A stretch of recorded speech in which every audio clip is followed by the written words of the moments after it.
Hey folks, hopefully you're here because you have a Gigabyte B450M DS3H V2 Wi-Fi, which is a very peculiar motherboard.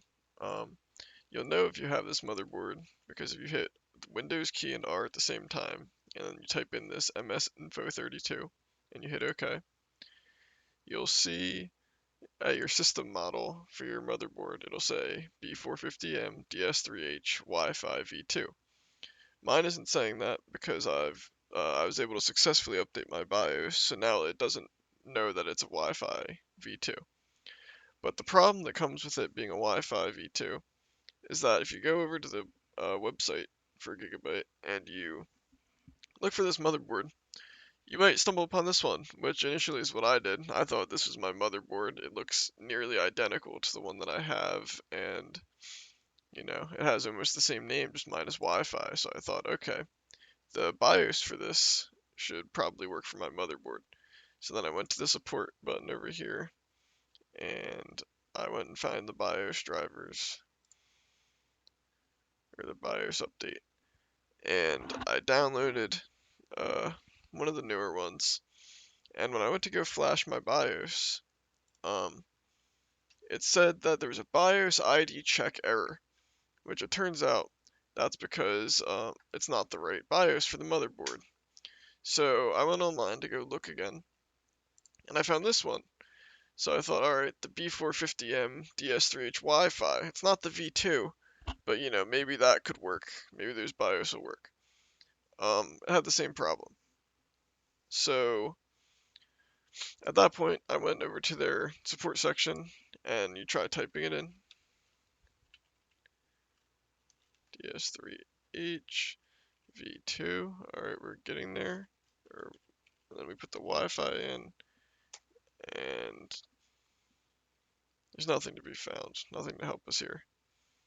So it's because this motherboard came with a pre-built PC. I got this from someone who bought it for the graphics card and then sold the PC off. So if you also have this pre-built motherboard, this B450M DS3H Wi-Fi V2, it's really hard to update your drivers because they don't provide you a driver download that actually works straight out of the box. So if you want to use a 5000 series CPU, you're gonna have to figure out how to update it somehow else. So luckily, this is the only place I could find the answer on the whole internet, is this Reddit post.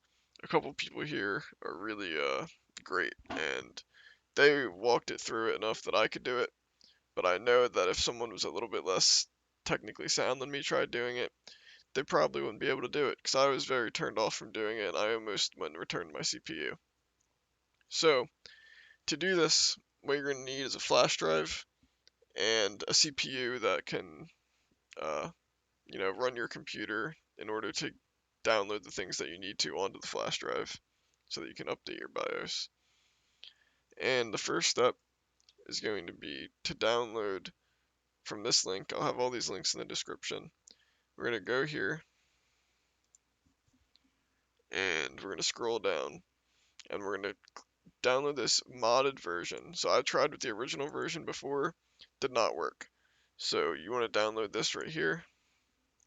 You put it on top of your desktop, and we'll worry about unzipping it later. So next, you're going to need to download another thing as well, which is right here. I'll put this link in the description as well. This is Rufus. This lets you boot into DOS, which lets you update it manually. So then you just go down here and download it once again.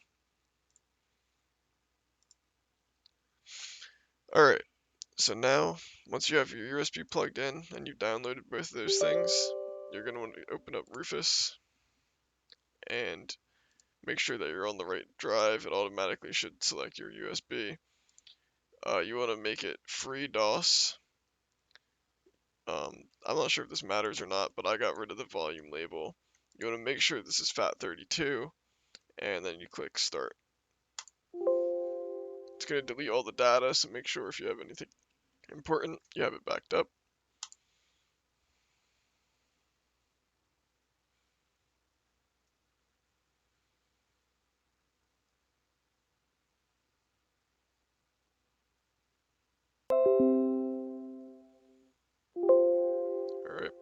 So we're all done with this program. We can close it out. And then, so I'll have this link in the description as well. What you are going to need is the actual BIOS that we're going to use to flash onto this motherboard to our Wi-Fi V2. And we're just going to use the BIOS from the V2 because it works, and that's all that we need. So you want to go to this page, it's going to bring you here, and then you want to go to support, and then you want to go down to BIOS, and then you want to pick one of these BIOS updates. I only picked the F60 because it's the one that the Reddit post said was verified as the working, and that's all I needed. But if you need support for a 5000G series processor, you might need to get this one, or if you just want to get the newest update, you can try one of these, but I'm not going to guarantee that they're going to work, although they definitely, it's possible that they can work just fine. So then we're going to download this one right here because I know it's safe. And then, so once we have our everything downloaded now, we can go to our USB drive, and, oh, sorry, not our USB drive, we go to our desktop, and we're going to extract these things. So if you have WinRAR, this is how you do it. If you have 7-zip, you can do it through here. If you don't, you should be able to, no, you're going to need to download one of them if you don't have one. There's plenty of videos about that online, so I'm just going to extract these. Alright, so now we have these two new folders right here. So I'm going to go into this one, FE Flash, and I'm going to rename this because it makes it easier for later. So just rename the version, or just right click it and rename it. Get rid of the version, just name it FE Flash. Then go back to your desktop and go right here. So, okay, so once you have that and you have your USB drive, this is how your USB should look once you've used Rufus on it. You want to go to your desktop, go to the FE Flash that you just renamed. You're going to click on it and you're going to copy it, and then you're going to go to your USB drive and paste it in there. And then you're going to go back to your desktop to where your BIOS that you just downloaded was. And all that you need from here is this right here. That's all that you need. So then you copy it and you paste it as well.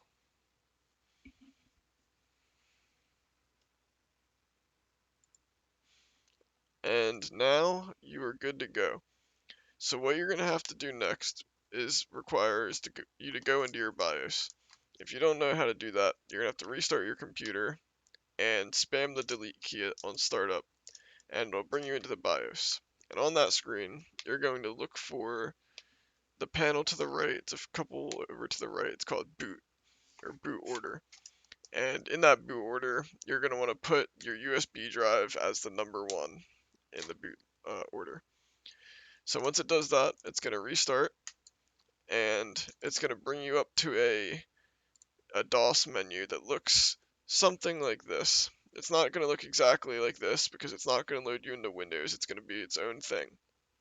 It's not going to say, you know, your name here, Microsoft Corporation. It's going to be saying other things, but that's fine. That's what you want it to be because you're loading into this so that you can flash this BIOS. So the first thing that you should do is you should type FE Flash. And if that works, then it's not going to say this. It's going to bring up a little menu telling you like what some commands are that you can use. It's going to tell you that FE Flash is working. And after that, you want to type in FE Flash, and then you can name this whatever you want. I named it old BIOS, and then /s. And then it's going to take a little bit, and it's going to save your old BIOS to whatever name you put right there. It's going to save your old BIOS to that, so that if something goes wrong with this process, hopefully you can recover to the working BIOS. So that's going to take a little bit, but once it's done, it should be successful. You'll still be in the same place. And then this is going to be you flashing your actual new BIOS onto it. So what you're going to need to do is type FE Flash, and then the name of the BIOS, which if you downloaded the exact same BIOS that I downloaded, it is going to be B450M SHV dot F60. And when you type that in and you hit enter, it should start uh, up, you know, flashing it onto the new BIOS, and it's going to have some percentages. It's going to make sure that it all works. For some reason, when I did that command the first time, it said it was unable to do it for some reason. It gave me an error instantly. So then I typed it in again in case I typed it in wrong, and then it worked perfectly fine.